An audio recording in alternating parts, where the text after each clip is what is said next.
Vakati va mudzimu ndiko tamuhamba limwe fhungo hafhana musinga madekwana lo dzula vhukati ha vhudzivha ha mbilu yanga uri ri tshile ri vhathu vho ṱalifhaho dzinani ḽa Yesu Kristo. Kha ri wane mafhungo no khou wanala afha buguni ya Psalm 144 verse 7 ḓi i vhala nga Tshivenḓa. Psalm uri bvisa tshanḓa tshau u henengei ṱaḓulu, bvise untshidze mativhani mahulu na zwanḓani zwa vhasili. Muna wanga ndi khou kumedza fhungo heḽi dzinani ḽa Yesu Kristo. Ndi khou rabelela vhutshilidzi uri tshi ri tendele ri ṱasule vhuprofita ho dzulaho kha fhungo heḽi nga Kristo Yesu. Amen. Muphisalema una tshililo tshine na nṋe ndavha natsho. Nga maanḓa ndo sedza zwine mimuya ya swiswi ya khou ri tambudza ngazwo. Hei mimuya i ya ri tendela ri ya gerekeni ra swika ra tshina ra funziwa, mara i dovha ya dzhia ndango kha matshilo ashu na matshilo a vhana vashu. Mara muphisalema ṋamusi hafha uri murena u hanengei ṱaḓulu, bvisa tshanḓa tshau and deliver me. And deliver me. Deliver me from the mighty waters. Vha ḓo zwi ḓivha uri mimuya mivhi yo dzula yo alama lwanzheni ya tshaka na tshaka dzo fhambananaho. Zwino vhakhetho vha mudzimu na riṋe ri nga vha ri hone nḓuni khetho ya mudzimu, mara na riṋe ri na tshililo tsho ri murena kha vha ri diḽivare kha mimuya ya swiswi ino ri tsika ḓuvha ḽiṅwe na ḽiṅwe ḽa vhutshilo hashu. Ndi khou tama u amba nga mimuya heyi ya swiswi. Vhakhetho vha mudzimu, there is a spirit responsible for marriage and sexual intercourse. Huna mimuya ine ya langula mbingano na vhudzekani miloroni, in the spirit realm. Hei mimuya i langula mbingano, ya langula vhudzekano mara miloroni. Zwino limuya kana demoni lino vhanga hei mimuya ḽi vhidzwa upfhi ashmodi. Ashmodi ndi khou amba maipfhi aya uri zwenezwi musi vha tshi wana tshifhinga tsha u rabela vha to ḽi vhidza nga madzina vha tshi ḽi ṱhukhukanya uri ḽi si tsha dovha ḽa vhusa vhutshiloni havho. Heḽi limuya ḽi pfhi ashmodi. Haleluya. Zwino hei mimuya hei ina tshaka mbili. Mimuya hei ina tshaka ya tshinnani ya dovha ya vha na tshaka dza tshifumakadzini. Ndi khou amba nga mimuya ino operate miloroni musi ro eḓela. Musi ndi sathu no fhedza mafhungo anga, vhaṅwe vha vhathu vha vha vho no zwipfa uri mimuya hei i khou vha tambudza i hone. Haleluya. Zwino female version kana tshigwada tsha mimuya ya tshifumakadzini i vhidzwa upfhi succubus. succubus. Succubus. Zwino hei mimuya hei i vha na vhudzekani na vhanna vho eḓelaho nahone miloroni. Hei mimuya hei ya tshifumakadzini i ita vhudzekani na vhanna vho eḓelaho miloroni. Zwino i ḓa very simple kha vhathu. I ḓisa tshifhaṱuwo tshi ngavha tsha mufumakadzi wau kana tsha muthu ane wa seisana naye arali a hone, kana muthu ane wa muḓivha, kana muthu ane a vha tsini tsini hau. Iwe wa vhona ungari u khou ita vhudzekani na muthu, na mufumakadzi wau kana na muthu onoyo, ngeno i mimuya ino khou shumisa tshifhaṱuwo tsha hoyo muthu. Iwe wa to dzhena fhasi wa to shuma, matina u khou shumiswa nga mimuya mivhi. Vha ḓivha aya mafhungo aya lidza ende aya vhavha aya mafhungo. Mimuya ya swiswi i khou shuma ende i khou operate. Tshiṅwe tshifhinga ri nga vhona ungari a iho ende i hone. lushaka lwa vhuvhili khoi holu lushaka lwa vhuvhili lu vhidzwa upfhi incubus. It's incubus, incubus. Zwino he mimuya iyi ndi ya lushaka lwa tshinna, i ṱuwa ya eḓela kana ya ita vhudzekani na vhafumakadzi miloroni. Vhone vha ḓi wana vha tshi khou lala kana vha khou eḓela na muthu ane vhone vha si mu vhone mara miloroni. Zwino these demons, haya madimoni, they are marine related. Ndi ngazwo muphisalema a tshiri umbvise untshidze mativhani mahulu. Mativha ndi ya maḓi. Rine ri khou sokou vhona ungari ḽo lala matina Satan u khou operator kha rine uri itisa vhudzekani vhune a ri khou nyaga u ita zwone. Khou livhuwa ṋamusi muya hoyu u tshi khou tenda u ḓa kha rine uri ri lwe na mimuya heyi ino khou operator i tshi vhaisa vhana vhashu, ya vhaisa vhanna na vhafumakadzi zwivhidzoni zwashu. Rine ra funza vhathu vhane vha na spirit husband, vha na spirit wives, vhone vhane a vha zwi ḓivhi vha dzhena vhudzekani vhusiku ḽo eḓela kana masiari o relaxa a ḓi wana o dzhena fhasi kha vhudzekani vhune a si vhuḓivhi. Zwino ri tshi ya phanḓa arali vhone vha ḓi wana vha na muloro, vha ḓi wana vhone vha tshi khou maliwa nga munna kana mufumakadzi ane tshifhaṱuwo tshawe vhone a vha koni u tshi vhona, vhone vha khou lora vha khou maliwa kana vha tshi khou malana na munna kana mufumakadzi ane tshifhaṱuwo tshawe tsho dzumbiwa vhone a vha koni u tshi vhona mara o dzhena mbinganoni. Kha vha tou zwi ḓivha there and then uri the spirit spouse is in operation in your life. Huna munna wa tshimuya kana musadzi wa tshimuya a re hone vhutshiloni havho vhone, vha khou tou sa muvhona ngauri ha khou ḓi sumbedza zwavhuḓi kha vhone vha muvhona.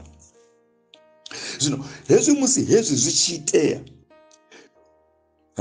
hetshi tshipiḓa tshi tshi vha hone, there is a covenant or a covenant is established with the spirit spouse. Vha mbo ḓi dzhena kha muano na hoyo munna wavho wa tshimuya na hoyo mufumakadzi wavho wa tshimuya. Afho hu khou dzheniwa kha muano u songo itiwaho physically. Hoyu ndi muano uno khou itiwaho spiritually, in the spirit realm, wa mbingano ya swiswi isihoho physically. Ebaḓivha mafhungo a vhavha mani ende a kwatisa. Glory must be given to God in Jesus name. Zwino arali heyo mbingano yasa destroyiwa, you can never be free. Arali hedzo mbingano hobo vhudzekani vhuno khou ita hasaliwa naho, vhone a vha nga koni u wana mbofholowo yo tshila vhutshilo ha muthu wa nomala ngauri you have a contract with the evil spirit. Vhone vha na contract ye vha dzhena khayo miloroni na mimuya mivhi. So you can never be free in the physical life. Nduri vha ḓo mangala zwa vhutshilo hovhu ha tshizwino kana vhune vha khou nyaga hone zwi sa tendi. A zwi tendi ngauri already you have a contract with the evil spirit. So muphisalema uri bvisa tshanḓa tshau u henengei ṱaḓulu umbvise untshidze mativhani mahulu na zwanḓani zwa vhasili. Hei mimuya mivhi hei ine ya khou ri vhofhekanya ndi yone ine muphisalema a khou amba zwone. Zwino arali vhone ya sa destroyiwe hei mimuya hei, vha ḓo ḓi wana zwi tshi khou konḓa nga maanḓa uri vha wane mbingano ya stable kha physical realm. Vha ḓo balelwa u wana mbingano ya stable. Vha ḓo pfa vha tshi timatima, a vha koni u dzhena ngauri vhone vho dzhena kha mbingano ya spirit na mimuya mivhi. Hei ya physical a vha tou vha shongo, already you are married. So ndi mushumo washu wo rabela ri tshi destroya these spiritual marriages. Zwino demoni heḽi ḽi vala nḓila uri riṋe ri si kone u wana breakthrough dzauya kha mbingano dza vhukuma, dzoyo beba vhana vha vhukuma, dzoyo wana vhafarisi vha vhukuma, dzi a vala nḓila, dzi a bloka, dzi vha na vivho, dzi nyaga riṋe ri tshi dzula ri hanefha ri tshi khou entertaina zwadzo miloroni. Vha ḓivha mani zwithu zwi a bara mani. Zwino if you can escape, arali vha nga kona u shavha and get married, khezwiḽa vhone vho kona u ponya, ndi uri vho sokou ḓimangala vho ponya vhone vha ya vha maliwa, zwi ḓo vha konḓela nga maanḓa uri vha wane vhana kha physical realm, kha ḽifhasi ḽa ṋama ḽa vhukuma. Vha ḓo baleliwa u wana vhana ngori already vha khou beba nga hangei kha ḽifhasi ḽa tshimuya na vhane vha ḽa vhathu vhavho. Ndi zwone zwine he mimuya, it must be destroyed there and then. Ende vhunzhi ha zwifhinga ri a fhedza ri tshi litsha u rabela thabelo dzo lwa na mimuya hei ngauri a ri zwi pfhi ende a ri zwi vhoni. Ende he mimuya i khou operate, mbingano nnzhi dziṅwe dzi khou kwashekanyiwa nga mimuya yeneyi ine i khou hana vhathu vha tshi vha established kha mbingano dza physical realm. Vhaṅwe vha vhathu vha tumbula uri zwenezwi musi vho eḓela vha ḓi wana vha tshi khou mamisa vhana in their dreams, vha ḓi wana vha tshi khou mamisa vhana miloroni. Zwino heyo ndi saini ya uri vhono vha na vhana in the spirit realm, vha vhuya vha ḓi wana vhone vha tshi khou mamisa ṅwana muloroni ane vha sa ḓivhe ne zwo ri ndi ṅwana wa nnyi u bva gai. Vhone vha mbo ḓi zwi ḓivha uri vhushaka vhune vha vha naho na muvhuso wa swiswi ho no beba ṅwana. Vhone vhono maliwa kale, vha na ringi tshanḓani, vhone vhono maliwa kale, vha na marriage certificate, vhone vho maliwa kale, a zwi vhoniwi nga maṱo, mara in the spirit those things are there and they are operating. Vha ḓivhe pfunzo ya mbaisa mani. Murena wanga ndi a vha livhuwa dzina ḽa maanḓa ḽa murena Jesu. And hezwi zwithu zwi thivhela vhone uri vha sa tsha kona u vha na vhana in the physical realm. Kani a zwi tendi, kani ndi miscarriage, kani a zwi tendi, kani a zwi tendi. No, ndi mafhungo uri ro no dzhena kha dzi kontraka dza muvhuso wa swiswi. Kha vha ḓo ndi ḓo amba nga tshaka tharu dza spirit spouse.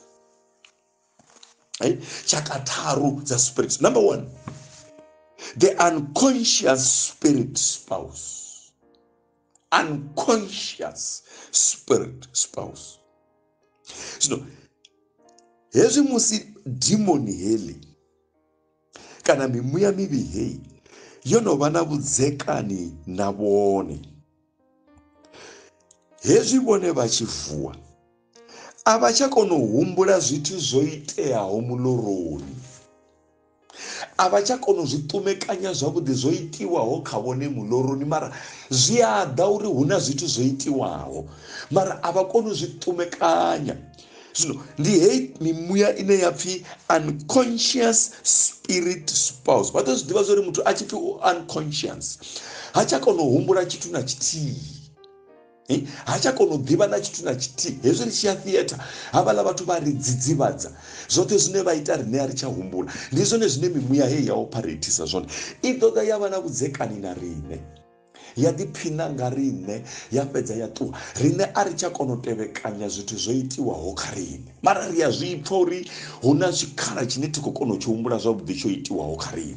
Ndi mimuya yo thoma. Mimuya ya vhuvhili, semi-conscious spirit spouse. Zwino hei mimuya hei i ḓa kha riṋe i tshi khou shumisa tshifhaṱuwo tsha mufumakadzi wanga kana tsha munna wanga. Zwino arali vhone vha sa tou vha khefulu zwavhuḓi, i ḓo vha ita uri vha pfhe vha tshi nga vha khou ṱangana na munna wavho kana na mufumakadzi wavho, vha tou dzhena fhasi ḓaba ḽa rivhuwa. Mathina ndi mimuya ya swiswi ino khou shumisa vhone. Vha ḓivha mimuya i khou ri tambudza nga nḓila ino pfisa nga maanḓa vhuṱungu. Vhone vha tou pfha vho dzhena fhasi vhukuma vha tshi khou nga vha khou shuma nga maanḓa na na mufumakadzi wavo kana munna matina vhudzekani vhune vakuri vakhuita na demoni kana vakhuita na mimuya mivhi. Ndiko livhuwa nga maanḓa uri kha ri ri musi ri tshi dzhena thabeloni vhusiku hei mimuya ri lwe nayo uri ri songo vhuya ra ḓi wana na riṋe vho ri tshi khou ṱangana nayo. Zwino arali vhone vha ḓi wana hedzi type vha khou ṱangana nadzo, please kha ri rabele ri unmask these demons. Ri rabele uri mudzimu wanga kha vha ri sumbedze, kha vha bvule zwifhaṱuwo hezwi ri vhone vhathu vha vhukuma vha ri behind these things. Number 3, mimuya ya vhuraru, multiple spirit spouse kana polygamous spirit spouse.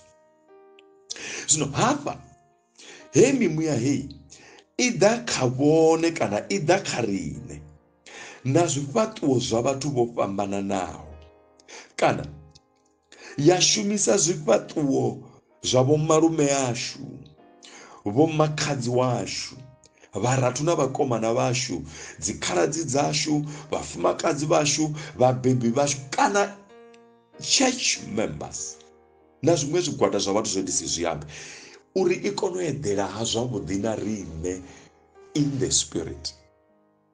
I kone u eḓela ha na riṋe in the spirit. Riṋe sa vhathu ri nga humbula ungari vhathu vho no khou eḓela na riṋe kana vho no khou ita vhudzekani na riṋe ndi vhanevha vhane riṋe ra khou vha vhona, ende arali ri songo ṱalifha zwavhuḓi ri ḓo fhedza ri si tsha vha funa ri tshi vho vha vhenga havhaḽa vhathu, ngauri ri vhona vha tshi khou ri tambudza ende vha si vhone. I mimuya yo ambara zwifhaṱuwo zwavho uri i kone u ḓa i tambudze riṋe ri dzhene kha vhudzekani ha zwenezwo. Zwino mupisalema uri khotsi vha ṱaḓulu, bvisa tshanḓa tshau u hanengei ṱaḓulu, bvise untshidze mativhani mahulu na zwanḓani zwa vhasili. Rescue me, deliver me from the mighty waters and from the hands of the evil people. Deliver me. Ungari na nṋe na vhone ṋamusi dzina ndi ḽa maanḓa ḽa murena Jesu ri nga bula ra ri murena kha vha ri bvise, kha vha ri tshidze mativhani mahulu a maḓi na zwanḓani zwa vhasili. Kha vha ri bvise murena. Glory must be given to God. Ingani kha i ḓo vha thabelo yavho mani, vha rabelele vho tshivhidzo, vha rabelele vhana vhavho uri mimuya hei ri bvule maanḓa dzina ndi ḽa maanḓa ḽa murena Jesu. Prayer points vhone vha ri vho Tshifaro ri rabelela mini hafha? Number 1, every soul tie connecting me to the spirit husband of wife.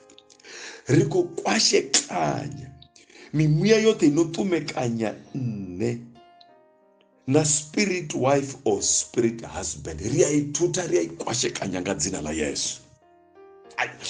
Ri khou tuta mimuya yote inoritumekanya na spirit husband or spirit wife, ri a ituta ri khou ikwashekanya nga dzina la Yesu. Number 2, every wedding ring of the spirit, ringi nwe na nwe ye ra ambadziwa nga mimuya ya swiswi, ri a i bvisa nga dzina la Yesu Kristo, ra i rabelela uri kha iswe nga mulilo wa Yesu in Jesus name. Hedzi ringi dze ra ambadzwa swiswini nga mimuya ya swiswi, riṋe ri khou rabela thabelo yori hedzi ringi nga dzina la maanḓa ḽa murena Jesu kha dzi fare mulilo wa Yesu, dzimbo dziswa dzi si tsha dovha dza vhidziwa. Number 3, every wedding certificate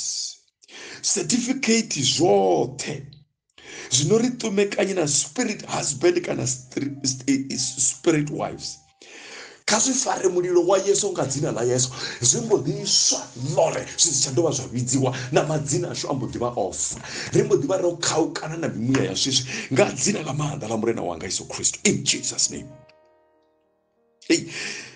Tshiṅwe na tshiṅwe tsho dzhenisiwaho kha muvhili wanga uri hu vhe na vhutumekani na spirit husband kana spirit wives, kachiswe ngamulilo wa Yesu dzinani la Yesu Kristu. In other words, anything planted into my body to seduce me by the spirit, husband or wife, catch fire in the mighty name of Jesus. Catch fire mulilo chiswe ngadzina la manda la murena wa Yesu Kristu, in Jesus' name. Number 4, Holy Ghost fire, arise and cover me. Mulilo wa Yesu. Hey, mulilo wa Yesu Kristu kauri kavare dzinani la manda la murena wa Yesu Kristu rivero dzumba mahorotsiro uri mimuya hey isichadova yavuya karime. Number 5, God repair the damage done in my body. Hey, vasara hote hova hone muviri wanga vapangadzina la murena wa Yesu Kristu nendikorabhera vone ndichiri mudzimu vachiridzi kazvimbodiva zvoperaho ngadzina la Yesu. The last one, every wicked power using the face of the familiar person to sleep with, die in the name of Jesus. Haya manda onoshumisa zvifato zva vatunu vane ravadiva urara narine uita narine kudzekana hey ria ayafa ngadzina la manda la murena wanga Yesu Kristu, in Jesus' name. Vakatava mudzimu rotaseriwa rikotaseriwa dhuva limwe na limwe la vuchiro hwashu nendimana mupisare mana musedzinani la Yesu. Hezvi achirambira tapelo yoraliwa aribvisa chanda chao uhinenge itaduru umbvise unchidze mativani mahuru nazvandani zvavasiri kari tapelo rote mudzimu wanga ndikovarambira ndichivarivuwa dzinani la manda la murena Jesu. Haya mafungo voadhisanga chifhinga chenechi vachitela rinde rituse vana vavo, rituse chichava chavo, vana vavo vabve kambingano dza swiswi vajene kambingano dza kuma dzotomiwa ungavoni. Mita yavana vavo ime mabhonyongo asabviwo petu anokovangwa namimuya mivi afere. Vana vavo vaone mbingano dzovafanira, vaone mita yovafaniraho, zvivedzo zvavo zviime, rimberiwe ngavatu vasikoshumiswa ngamadhimoni, rifunziwe ngavatu vasikoshumiswa ngamadhimoni. Ngadzina la manda la murena muchidzi wanga Yesu Kristu, in Jesus' name. Amen.